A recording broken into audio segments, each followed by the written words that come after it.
오늘 말씀은 로마서 12장 1절의 말씀입니다. 신약 성경 로마서 12장 1절 말씀을 우리 한 목소리로 함께 찾으셔서 읽도록 하겠습니다. 신약 성경 로마서 12장 1절 말씀을 같이 우리 한 목소리로 함께 합독하도록 하겠습니다. 시작. 그러므로 형제들아,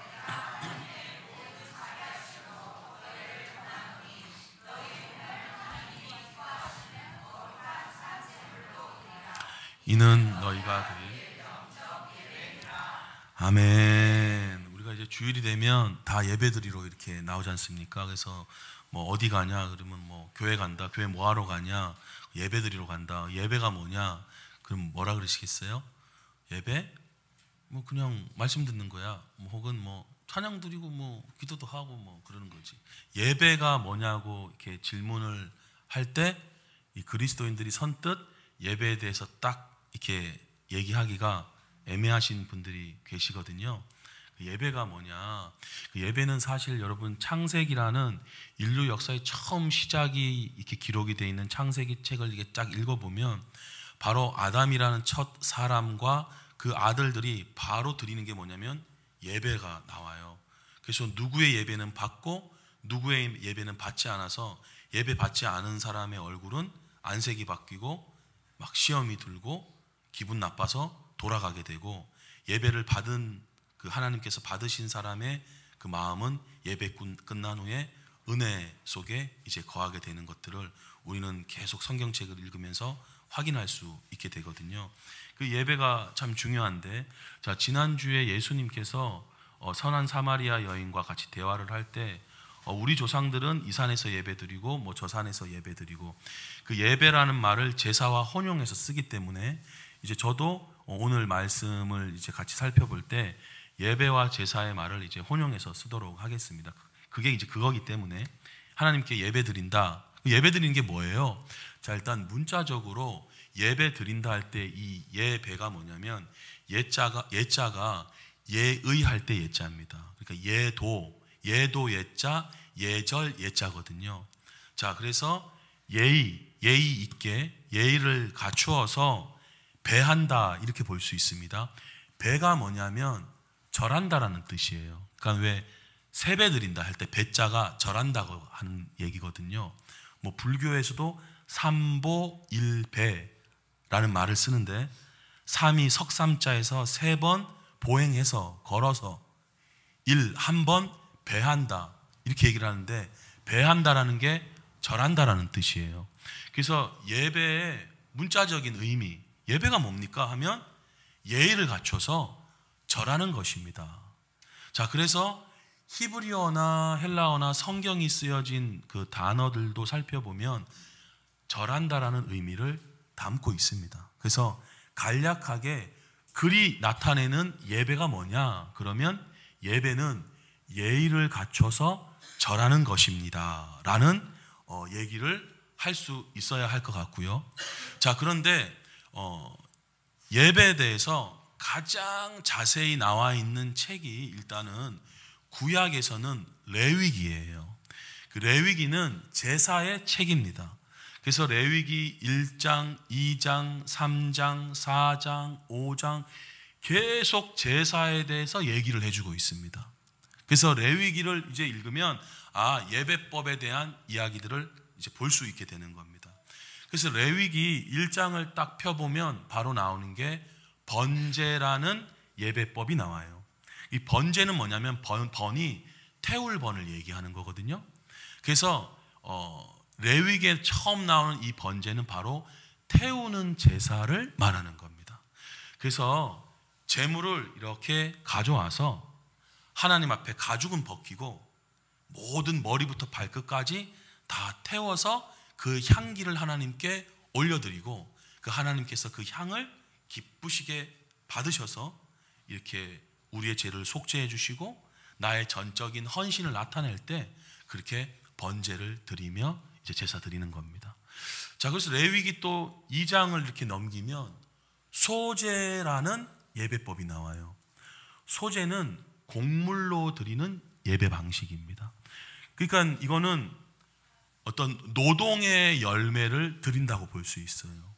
그래서 노동을 해서 그 곡물을 잘 빻아서 덩어리째 드리면 안 됩니다. 잘 빻아서 하나님께 드리는 예배입니다. 이따가 이거의 어떤 영적인 의미는 조금 이따가 제가 더 살펴보기로 하고요. 간략하게 이렇게 언급을 해드리면, 레위기 2장에 나오는 소제는 곡물을 빻아서 덩어리로 드리는 게 아니라 빻아서 하나님께 드리는 거구나. 근데 이때 누룩과 꿀은 넣으면 안 돼요. 소금을 반드시 넣어야 되는데, 이 소금의 의미는 레위기 2장에서 언약의 소금이다, 이렇게 이제 얘기를 하고 있습니다. 자, 그리고 이제 세 번째 3장의 레위기로 이제 넘어가게 되면 화목제라고 나옵니다. 이 화목제는 크게 세 가지로 이제 목적을 가지고 예배 드릴 수가 있어요. 첫 번째는 하나님께 감사할 때, 그래서 감사제라고도 말할 수 있는데 화목제입니다. 그리고 이제 두 번째는 서원제라 그래서 하나님께 어떤 약속을 할 때, 약속을 드릴 때 서원의 제사를 드리며 예배 드리는 거예요. 그리고 이제 세 번째는 낙헌제라 그러는데, 이 낙자가 즐거울 락, 쾌락할 때 락, 그 락자입니다. 그리고 헌자는 드릴 헌이라 그래서 그냥 하나님 생각만 해도 좋고 막 즐겁고 막 그럴 때 그냥 예배 드리고 싶을 때 낙헌제를 이렇게 예배 드리는 겁니다. 자, 근데 요 화목제, 감사제, 서원제, 낙헌제, 이걸 다 세 개를 통틀어서 이제 화목제라고 레위기 3장에서 이제 얘기하고 있는데, 요 화목제는요 하나님께만 드리는 게 아니에요. 이 화목제는 반드시 이웃과 관계해서 예배 드려야 됩니다. 자, 뭐냐면, 자, 이제 내가 이제 하나님께 나 예배 드리고 하나님께 참 감사해, 이번 주에 너무 감사해. 그래서 이제 하나님께 감사의 예물을 이제 드린다고 쳐요. 감사제만 시간상 제가 설명하겠습니다. 낙헌제나 서원제 같은 경우는 그 제물을 이틀 동안 안에 이제 다음 날까지 먹어야 되는데, 감사제만 기준으로 제가 오늘 조금 설명을 할게요. 자, 감사드려, 하나님께 참 감사해서 감사의 예물을 드려야겠다. 그러니까 제사 지낼 때는 항상 예물을 바치게 돼 있거든요. 그래서 하나님께 이제 소를 한 마리 이제 바치고 싶은 거예요. 자, 그러면 이제 가죽은 이제 벗기고 가슴살하고 오른쪽 뒷다리살은 제사장에게 이제 드리는 거예요. 그리고 이제 기름 다 태우고 기름 다 버리고 살코기만 남겨서 그거를 하루 안에 반드시 다 먹어야 그 제사가 유효하고, 만약 그 날을 지나가면 다 못 먹으면 그 제사는 무효가 되는 거예요. 자, 그런가 보다 생각할 수 있지만 조금 더 구체적으로 한번 생각해 보겠습니다. 자, 소 한 마리를 이제 알아보니까 한 보통 700kg, 800kg 되더라고요. 1톤 되는 소도 있긴 한데 그냥 평균적으로 생각을 해보겠습니다. 그래서 한 800kg 소를 한 마리 잡은 거예요. 잡아서 이제 아까 제가 방금 설명했던 것처럼 뺄 거 다 빼면 이제 살코기만 이제 제사장 드릴 거, 태울 거, 없앨 거 다 이렇게 빼면 살코기만 한 300kg 정도 남는다고 하더라고요. 자, 그러면 이 300kg가 몇 근이냐? 500근이에요. 왜냐하면 3kg가 5근이거든요. 600g 곱하기 5근 하면 3kg가 되거든요. 그래서 300kg는 몇 근이냐? 500근이에요. 여러분, 한 근이 보통 3인분이에요. 200g이 1인분이고 곱하기 3하면 600g. 그래서 한 근이 3명분이거든요. 그럼 이제 500근이면 몇 인분입니까?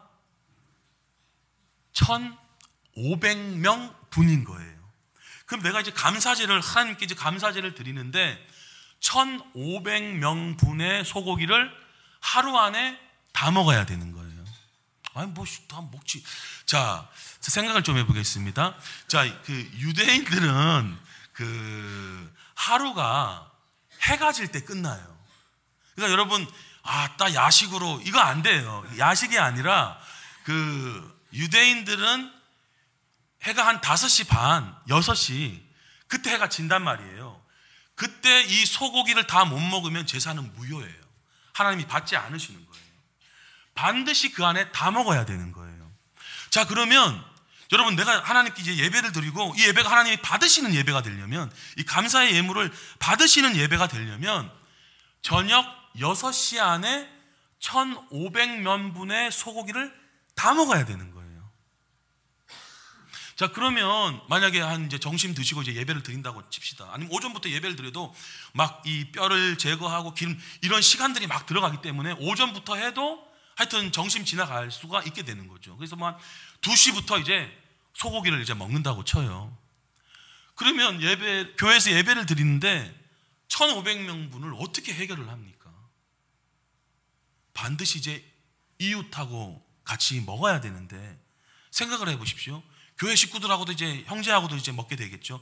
먹는데 빨리 먹어야 되잖아요. 왜냐하면 한 2-3시간 안에, 이걸 한 3-4시간 안에 다 먹어야 되니까. 그럼 어떻게 해요? 내 예배가 드려지기 위해서는 좀 먹어달라고 부탁해야 되는 거예요.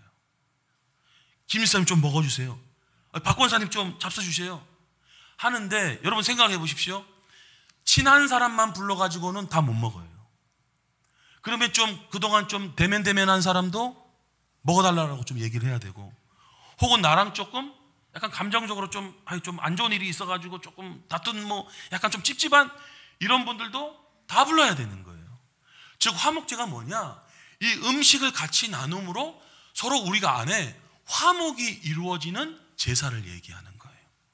많은 사람들이 예배는 하나님께만 드리는 것이다 이렇게 생각을 하기 때문에 나 혼자 그냥 예배 드렸어 이렇게 얘기를 하지만, 사실 성경에서의 예배를 가르칠 때는 지금 방금 제가 3가지 예배만 언급을 드렸는데, 앞에 번제와 소제는 혼자 드릴 수 있다고도 쳐요. 물론 제사장이 반드시 도와줘야 되지만, 그런데 이 3번째 화목제는 나 혼자만 드릴 수가 없어요. 반드시 옆에 지체들과 예배 드리게 되어 있습니다. 그래서 여러분, 예배는 형제들과 함께 화목하게 하기 위한 하나님의 섭리가 담겨있는 이 예배인데, 특별히 그 중에서도 화목제가 바로 그런 의미를 담고 있는 거예요. 그래서 예배는 하나님께만 드리기도 하는 것이지만 형제 자매들과 화목하게 되는 것이 바로 또한 예배의 속성이고 의미다. 그러니까 어떤 분들은 교회 와서 딱 예배 드리고 그냥 딱 끝나잖아요. 교회 행사도 안 하고 경조사도 전혀 관심 없고 그런 분들이 계세요. 화목제를 몰라서 그러시는 거예요. 예수님께서 마태복음 5장에 보면 이렇게 이제 말씀을 하십니다. 너희가 한번 띄워주실까요? 자매님. 네. 너희가 예물을 제단에 드리려다가 거기서 내 형제에게 원망 들을 만한 일이 생각나거든 예물을 제단 앞에 두고 먼저 가서 형제와 화목제하고, 왜냐하면 같이 먹어야 되기 때문에 먼저 가서 형제와 화목하고 그 후에 와서 예물을 드리라 이렇게 되어 있는 거예요. 그러니까 화목하지 않으면 화목제의 감사 예배는 드릴 수가 없는 거예요. 온전한 예배자로 나아갈 수가 없다라는 겁니다. 그래서 여러분, 어떤 교회 결혼식이다, 어떤 누가 개업을 했다, 어떤 분은 참여 전혀 안 하시거든요. 화목제를 몰라서 그러는 거예요. 그 형제들과 화목해서 축하해주고 같이 기쁨을 나누고 예배를 공적으로 함께 모여서 드리는 것은 하나님께 대한 예배도 있지만 형제 자매들과 지체들 간에 화목을 이뤄가는 것. 그래서 교회 식구들이 더욱더 화목하게 되고 이것이 사회적으로 더 이웃들 간에도 더 그것이 커져가는 것. 이것이 바로 하나님께서 예배 가운데 담고 있는 마음이라는 것입니다. 자, 그래서 제가 간략하게 이 새 예배에 대해서 언급을 해드렸고요. 이제 레위기 4장으로 넘어가겠습니다. 4장으로 넘어가면 4장, 5장은 죄에 대한 것을 다루고 있거든요. 특별히. 자, 그래서 4장으로 넘어가면 속죄제라고 나옵니다. 이건 이제 많이들 알고 계신 거예요. 내가 살면서 일상 가운데 이렇게 하나님께 계명의 어떤 죄를 범했다든지, 또 생각을 못하고 있었는데 그런 것들을 알게 됐다든지, 혹은 깨닫기 위해서 그런 것들을 이제 생각이 나고 하나님께 속죄하는 마음에 제사를 드리고 싶다. 그때는 속죄제라 그래서 제사를 드리는 겁니다. 자, 그 다음에 이제 5번째인데요. 요걸 또 조금 설명을 해야겠어요. 속건제라 그러는데, 속건제는 하나님의 이제 바쳐진 물건이라고 볼 수 있는 그것들을 손상시켰을 때 피해 보상을 하는 제사입니다. 예를 들면 뭐 요즘 말로 하면 강대상을 이렇게 부러뜨리셨다, 마이크 하다가 이렇게 마이크 이렇게 해가지고 그거 했다, 그러면 나몰랑 한다기보다는 그 어떤 마이크를 좀 고쳐주고 이렇게 강대상을 이렇게 보상하고 이렇게 나아가는 게 속건제 예배예요. 자, 근데 좀 더 자주 많이 빈번하게 강조되는 게 바로 이웃에게 피해를 입혔을 때 드려야 하는 예배가 뭐냐? 속건제 예배란 말이죠. 그래서 이웃에게 피해를 입히고 어떤 범죄를 하고 잘못을 저질렀을 때 우리는 그냥 하나님 앞에 예배 드렸어요, 끝, 이렇게 생각하시는 분들이 간혹 계신데 그렇지 않습니다. 속건제 예배의 의미를 알면 결코 그렇게 예배 드릴 수가 없는 거예요. 아까 우리 화목제 예배에서도 마태복음 아까 5장 말씀에서 그 형제와 같이 화목하고 예배를 드리라 그랬죠. 어떤 사람들은 그러거든요. 나 하나님한테는 그냥 예수님은 좋은데 교인들은 싫어, 그런 얘기 가끔 하시는 분들이 계시단 말이에요. 근데 그거는 속고 있는 말씀이세요. 요한일서 4장 20절의 말씀에 보면 누구든지 하나님을 사랑하노라 하고 그 형제를 미워하면 이는 거짓말하는 자니 보는 바 그 형제를 사랑하지 아니하는 자는 보지 못하는 바 하나님을 사랑할 수 없느니라.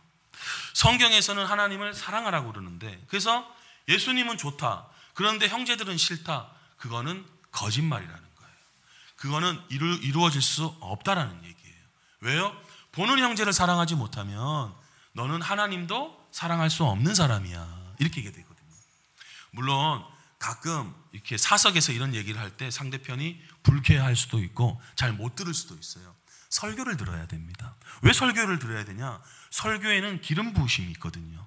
그래서 그런 사람들에게 여러분들이 이제 알았어 하고 가서 빨리 얘기해야지, 뭐 그렇게 말을 생각할 수도 있지만 뭐 딱히 꼭 좋은 방법은 아닐 수가 있어요.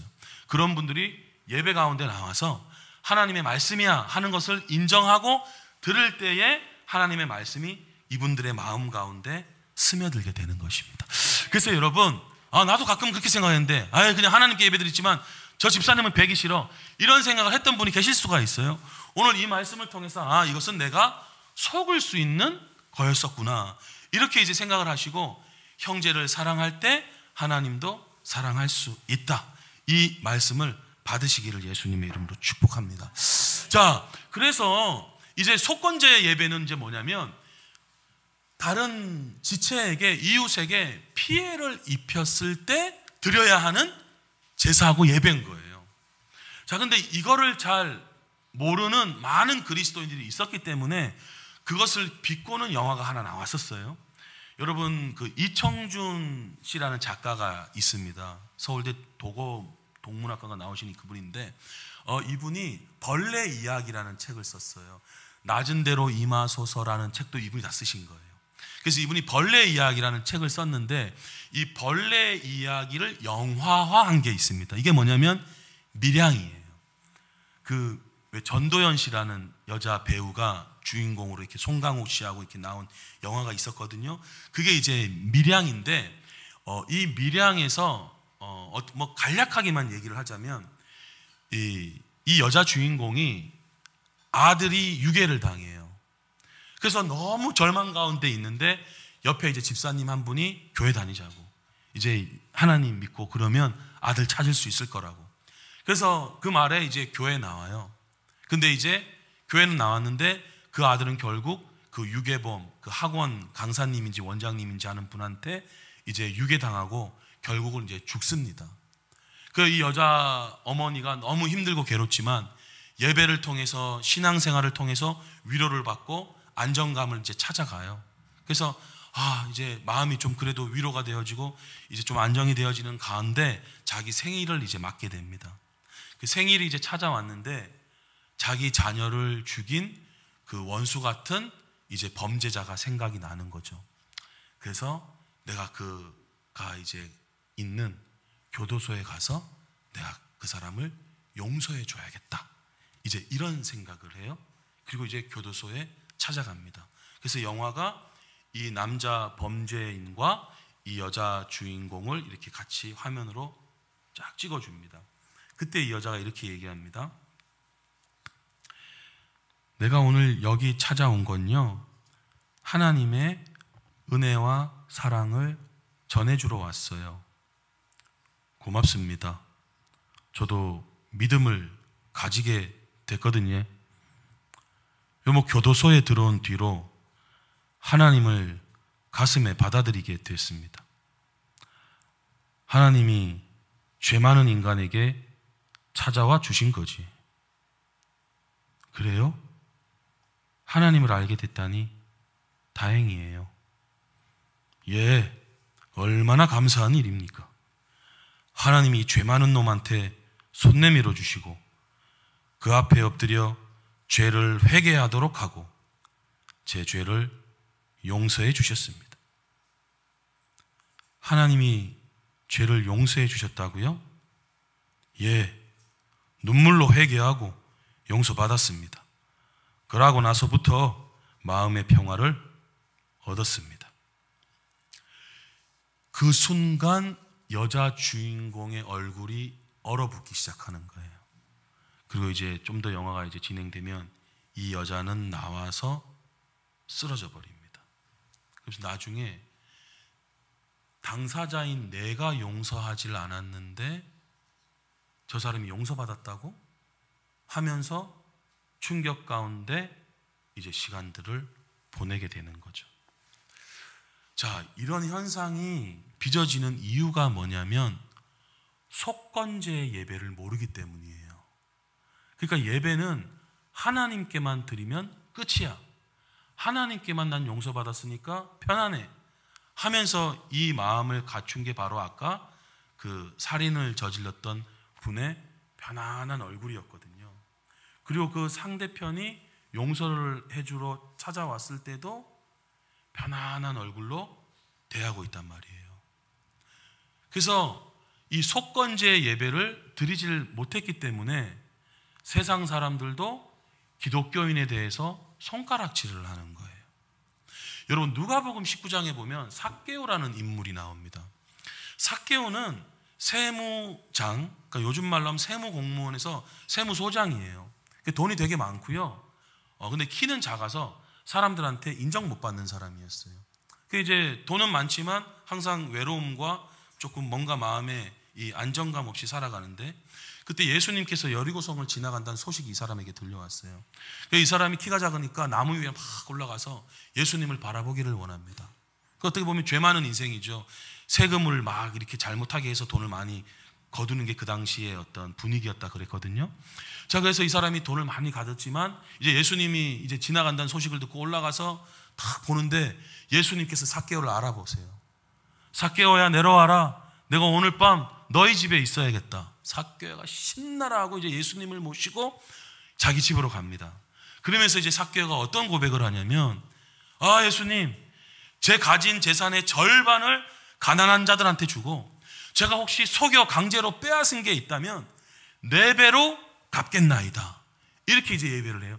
이게 뭐냐면 속건제 예배예요. 그러니까 4배로 보상하는 게, 이게 이제 이웃에게 피해를 입혔을 경우 4배로 갚겠다라는 게 속건제 예배거든요. 그래서 이제 그 고백을 하니까 예수님께서 바로 뭐라 그러십니까? 야, 오늘 이 집에 구원이 임했다. 아브라함의 자녀가 여기 있도다. 이렇게 설명을 하시는거든요. 그러니까 하나님께 삭개오가 율법을 통해서 알고 있었던 예배의 속성, 이웃에게 피해를 줬을 경우 그것을 갚겠다라는 고백을 할 때 속건제의 예배가 하나님께 드려지게 됐고, 그 예배를 예수님께서 받으시고 죄가 용서됐음을 선언하시고 구원의 은혜를 선포하신 것입니다. 그래서 여러분, 우리가 보통 알고 있는 예배는 그냥 하나님께 드리고 끝. 그래서 사람들한테 잘못을 했는데도 그냥 나 몰라 하고 지난 어떤 과거가 있다면, 여러분, 이 예배의 5가지의 속성. 자, 처음에 번제와 소제는 하나님 앞에서의 모습이라고 볼 수 있어요. 근데 세 번째는 이웃과 반드시 함께 해야 되는 제사입니다. 자, 그리고 죄에 대해서도 우리가 하나님 앞에 죄도 있지만 사람들 앞에 죄도 있을 수 있어요. 하나님 앞에는 하나님, 그리고 이웃 앞에는 속건제로 이웃에게 대한 그 죄송한 마음, 그런 마음을 가지고 나아갈 때 그것이 곧 하나님께 드리는 예배, 일상의 예배가 될 수 있다고 성경은 가르쳐주고 있는 것입니다. 자, 이런 제사에 대한 기본적인 의미를 가지고 오늘 이제 말씀에 보면, 그러므로 형제들아 내가 하나님의 모든 자비하심으로 너희를 권하노니 너희 몸을 하나님이 기뻐하시는 거룩한 산 제물로 드리라. 이는 너희가 드릴 영적 예배니라. 이렇게 되어 있거든요. 자, 아까 예배는 다 죽이는 예배였어요. 다 없애는 예배였는데 이제는 산 제물로 드리라는 거예요. 그러니까 제물을 다 죽이면 이제 남아있는 게 없겠죠. 그래서 과거에는 내가 아니라 동물을 죽였는데 이제는 동물이 없어요. 이제는 내가 하나님 앞에 나아가는데 육신으로 살아있게 나아가서 예배 드리면 안 되는 거예요. 여러분, 속사람은 말씀으로 예배 드릴 수밖에 없는데요. 자, 그러면 아까 구약의 율법, 내 율법은 한 글자도 땅에 떨어짐이 없다, 이렇게 얘기를 해주셨거든요. 그것을 완성시키기 위해서 예수님께서 오셨는데, 그러면 짤막하게 번제부터 다시 살펴보도록 하겠습니다. 번제는 태우는 제사라 그랬어요. 그래서 내가 뭘 태워야 됩니까? 번제는 온전히 헌신하고 하나님께 의탁하는 그런 드리는 예배거든요. 그러니까 나를 완전히 종처럼 드리는 예배예요. 자, 뭘 태워야 될까요? 나의 생각, 나의 입장, 나의 환경, 나로부터 시작된 것들을 태우셔야 돼요. 그렇게 나를 태울 때, 내 생각을 태울 때, 내 몸을 태우는 게 아니라요. 내 몸을 태우면 나는 죽게 되잖아요. 몸의 거듭남은 예수님이 재림하실 때 몸에 거듭나게 됩니다. 그러니까 그 전에는 몸을 사용해야 되는데, 산제물로 가야 되는데, 그럼 뭘 태워야 되느냐? 내 생각, 내 입장, 내 어떤 가치관, 내 자존심, 이거 태워야 되는 거예요. 자, 그걸 태우면 어떤 일이 발생하는데요? 하나님의 말씀이 그 제사자에게 임하게 되는 거예요. 그게 살아있는 분들은 말씀하고 부딪히게 됩니다. 어떻게 이렇게 할 수 있는데, 어떻게 하라는 말인데, 어떻게 이렇게 너무한 거 아니야? 이렇게 부딪히는 경우가 왕왕 생깁니다. 아마 여러분들께서도 이렇게 예배를 드릴 때, 말씀이 이렇게 선언될 때 내 마음이나 생각에서 부딪히는 경우가 있었던 분들이 계실 거예요. 그 왜 그래요? 태우질 않아서 그러는 거예요. 내 자신의 생각과 것들을 완전히 태우게 되면 하나님의 말씀이 완전히 내 마음을 사로잡고 말씀이 나를 지배하는 그런 예배와 그런 일상을 보내게 될 줄로 믿습니다. 그것이 바로 번제의 제사예요. 자, 그리고 이제 소제라 아까 말씀드렸는데요. 소제는 노동하는 겁니다. 일하는 겁니다. 교회로 치면 봉사하는 거예요. 몸을 써서 봉사하는 걸 얘기하는 겁니다. 아까 누룩을 넣지 마라 그랬잖아요. 누룩의 효과는 뭘 나타내는 거냐면 이렇게 뻥뻥뻥뻥뻥뻥 이렇게 막 확대시키는 거잖아요. 이렇게 그 누룩을 넣지 말라고 하는 이유는 나의 어떤 그 봉사나 섬김에 이렇게 과대하지 말라라는 거예요. 이해가 되십니까? 그래서 결코 누룩을 넣지 말라는 거예요. 꿀은 달콤하잖아요. 미화시킬 수 있거나, 혹은 이 봉사나 섬김이 늘 달콤하지만 않거든요. 수고스러울 때도 있고 힘들 때도 있죠. 그때 뭘 집어넣어야 되는 거예요? 언약에 소금을 넣어야 되는 거예요. 그래서 소제는 충성을 다짐하는 제사입니다. 그래서 하나님 앞에 내가 뭐 식당 봉사를 하든 주차 봉사를 하든 정말로 충성된 마음으로 소재 예배를 드리면서, 이 소재는 뭐예요? 내가 다 빠져서 없어지는 거예요. 내 몸을 다 이게 다 빠서 없애서 하나님께 예배 드리는 거예요. 그래서 나의 어떤 봉사나 섬김이 하나님 앞에 소재 예배로 드려져야 되는 겁니다. 그렇게 될 때 우리의 섬김이나 이 지금 모여서 드리는 함께 이 예배인 뿐만 아니라 일상이 예배가 되어진단 말이죠. 자, 그리고 이제 이 화목제는 뭘 얘기한 겁니까? 바로 혼자만 예배 드려서 끝이 아니라 좀 그런 좀 교회는 같이 다녔지만 서먹한 사람들, 얼굴만 그냥 좀 알았던 사람들 어떻게 해요? 이번 개업식에 와주세요. 이번 결혼식에 와주세요. 그리고 하나님께 감사 예배 드리는데요, 참석해 주세요. 그럼 이분도 그 예배에 참석해야 되는 거예요. 왜냐하면 화목제이기 때문에, 감사제이기 때문에. 그래서 그때는 음식이 있고 잔치가 있고 같이 먹고 다 먹고 끝이 나야 하나님께서 받으신단 말이에요. 근데 가능하면 많이 불러야 돼요. 그래서 예수님께서는 이렇게 얘기하셨어요. 부르되 꼭 친한 사람, 꼭 다 나중에 합당히 받을 사람, 되갚을 사람만 부르지 말고 다리 저는 자, 없는 자, 가난한 자까지 다 불러라. 그래서 너희가 갚을 수 없는 사람까지 부르면 부활 때 그 사람의 그 갚지 못한 것들에 너희에게 갚음이 될 것이다. 이렇게 얘기를 하기 때문에 그렇게 화목제를 드리면서 하나님께 나아가는 겁니다. 여러분, 우리 예배가 새로워지기를 원합니다. 우리가 이렇게 일상에서 이 예배의 의미를 가지고 이제 예배 드리기 시작하면요, 우리 삶이 더욱더 바뀌게 되거든요.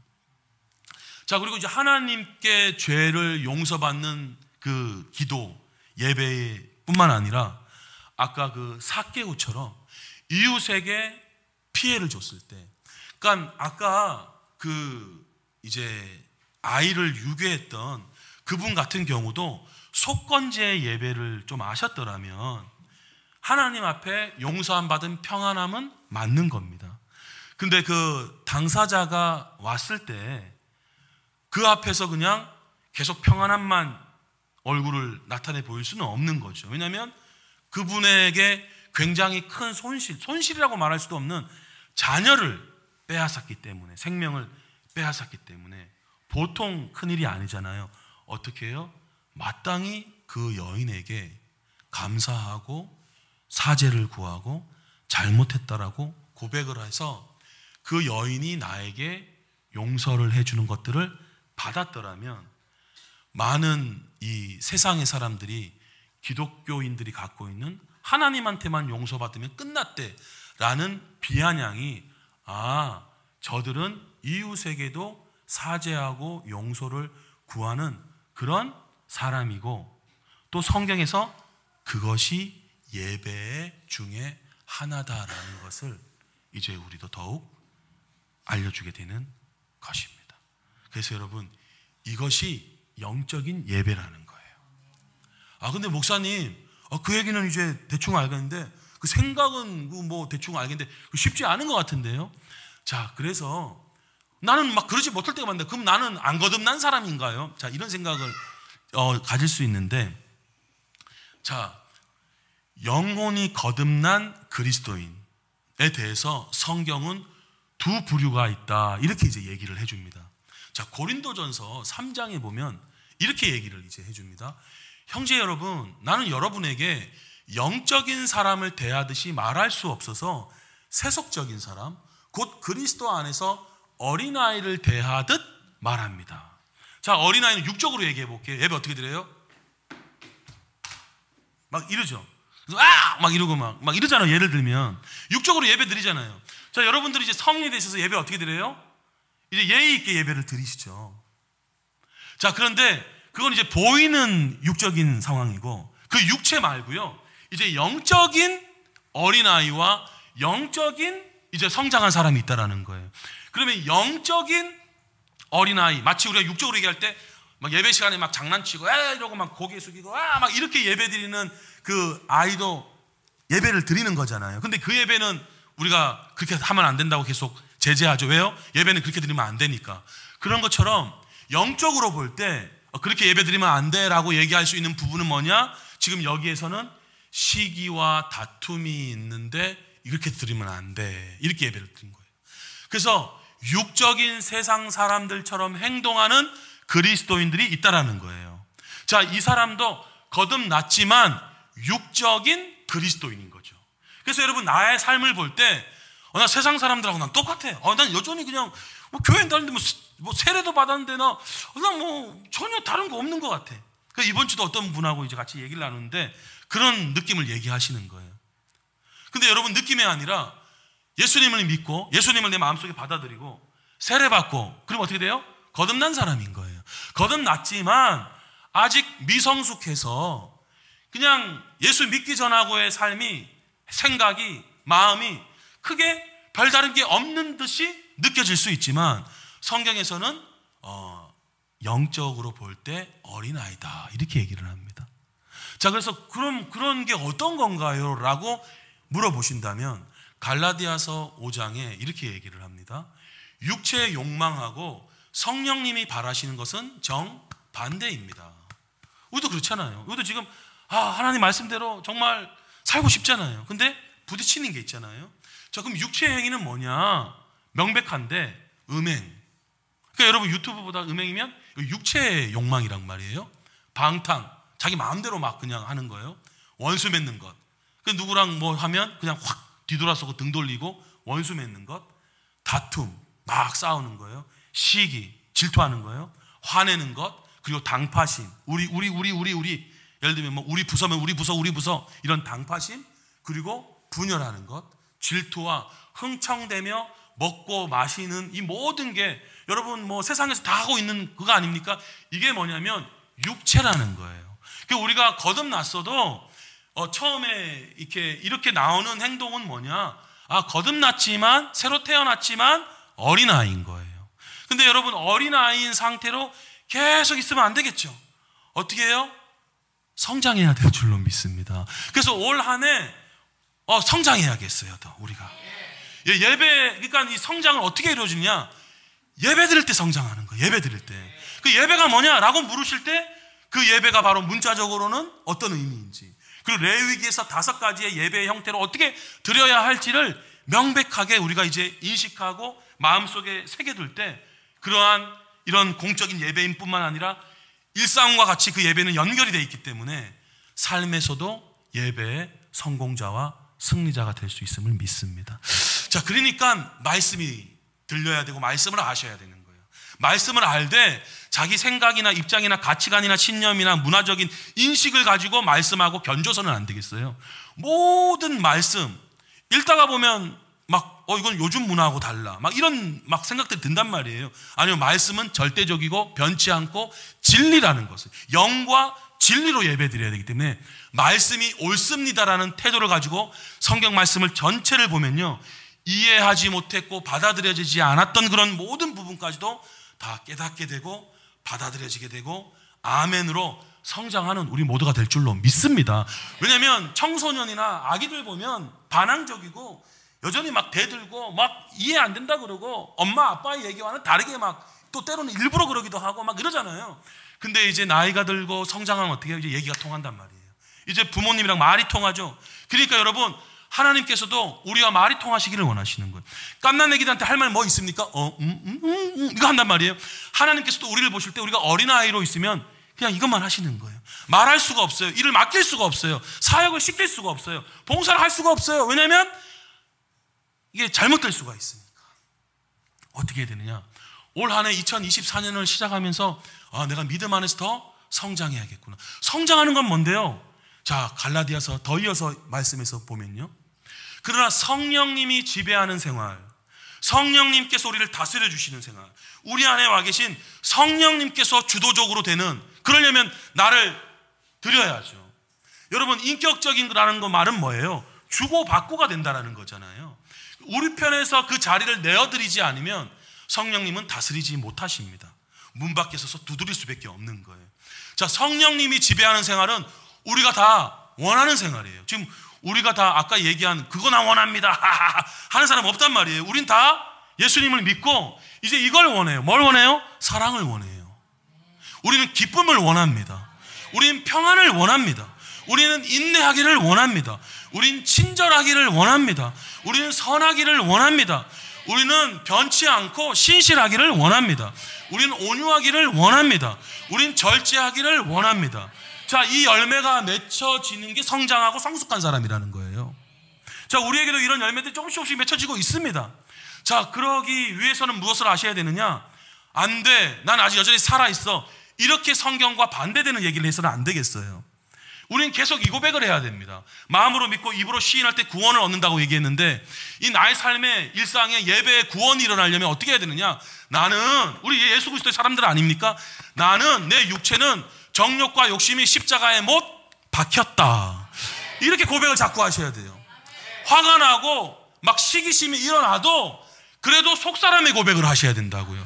자꾸 육체의 고백을 하니까 육체로 끌려가게 되는 거예요. 그러시지 말고, 그것이 없다라고 얘기하는 게 아니라 그것에 대한 관심과 초점과 집중을 약화시키세요. 마귀와 어둠의 영은 그것에 자꾸 초점을 맞추고 그것을 부각시키기를 원할 겁니다. 그거에 따라가게 되면 우리가 속는 거예요. 그럼 뭐에 우리의 초점과 관심과 우리의 마음을 쏟아야 되느냐? 성령님께서 행하시는 것에 마음을 쏟기를 원하는데요, 그것을 어떻게 믿고 어떻게 고백하는 거냐면, 예수 그리스도의 사람, 바로 나 임병모는 육체와 함께 정욕과 욕심을 십자가에 못 박았습니다. 여러분, 죽는 날까지 나타날 거예요. 왜요? 육체를 갖고 있으니까. 그래서 수도사들은 이 육체를 막 두드려 팼지만, 좀 더 근원적으로는 육체를 두드려 패기만 할 막 금식, 이런 막 돌을 닦는 그런 종교성을 띤 그런 것만이 아니라 성령님이 내 안에서 충만하기를 원하라고 성경은 가르쳐주고 있는 거예요. 성령이 충만하면 육체는 소멸되게 돼 있거든요. 그러니까 육체를 소멸하려고 육체가 강화되는 경우가 생긴단 말이에요. 그러다 금식해서 시험 드는 경우가 생긴단 말이에요. 짜증이 나서 막 금식 끝나는 날 12시만 보고 있다가 음식 이미 다 차려놓고 막 이렇게 대기 상태로 막 이렇게 막 갈 수도 있단 말이에요. 이해가 되시죠? 왜냐하면 육체로 막 하려고 해요. 그게 아니죠. 만약에 성령 안에서 우리가 금식을 마친다면 예수님처럼 떡덩이가 되게 해라 해도 no, 말씀으로 사는 게 먼저야, 이렇게 얘기할 수 있는 사람이 되거든요. 그러니까 여러분, 만약에 금식을 하더라도 우리가 다 분량이 다르잖아요. 40일 못할 분도 40일 안 하셔도 될 수도 있는 겁니다. 4일 하셔도 되는 거고, 4시간은 어차피 평상시 안 먹는 시간이니까 하여튼 그러긴 한데, 하여튼 그렇게 자기의 분량을 따라서 뭐 할 수도 있겠지만, 짜증이 나고 화가 난다면 하나님께서 원하시는 게 아니죠. 왜냐하면 만약에 그 예배를 드리고 그 기도를 하는데 짜증이 나고 화가 나고 막 하기 싫고 억지로 한다면 사랑, 기쁨, 평안, 인내, 친절, 선, 신실함, 온유, 절제는 아닐 거거든요. 이해가 되시죠? 그래서 하나님께서 진짜 받으시는 건 뭐냐? 이거를 받으신다라는 거예요. 그 방법에는 말씀을 마음속으로 받아들이고 내 안에 계신 성령님께서 충만하시기를, 성령님께, 내 안에 계신 성령님께 그 자리를 내어드리십시오. 그러기 위해서 예배 때 찬양과 기도가 있는 거예요. 찬양을 통해서 마음이 풀어지면서요, 어떻게 해요? 더 하나님께 나아가게 되고, 기도를 통해서 우리의 육신은 제어되어지게 되고, 그래서 기도가 들어가야 된다는 시간이 있다라고 얘기를 하는 그런 견해들이 있잖아요. 처음에는 이렇게 기도를 시작을 하는데 어떤 세상에서의 육체적인 그런 부분하고 섞여서 이렇게 기도를 하게 되죠. 근데 점점 기도에 더 들어가면 이제 이것들은 이제 내려가게 되고, 내 안에 계신 성령님을 통해서 성경에서 많이 얘기하고 있는 것처럼 성령의 기도를 해라 라고 얘기하는 게 바로 내 안에 계신 성령님과 하나 되어서 내 마음을 일치시켜서 기도하기 시작할 때 내 예배 하나님께서 받으시고 우리 일상의 예배, 이웃들도 인정하게 되는 그 예배를 드릴 수 있는 우리가 되는 줄로 믿습니다. 이 예배에 이제 올 한 해 우리의 성공자가 되어서 주님 앞에도 이웃들에게도 이 복된 예수 그리스도의 소식을 전하시는 저와 여러분이 되시기를 예수님의 이름으로 축복합니다.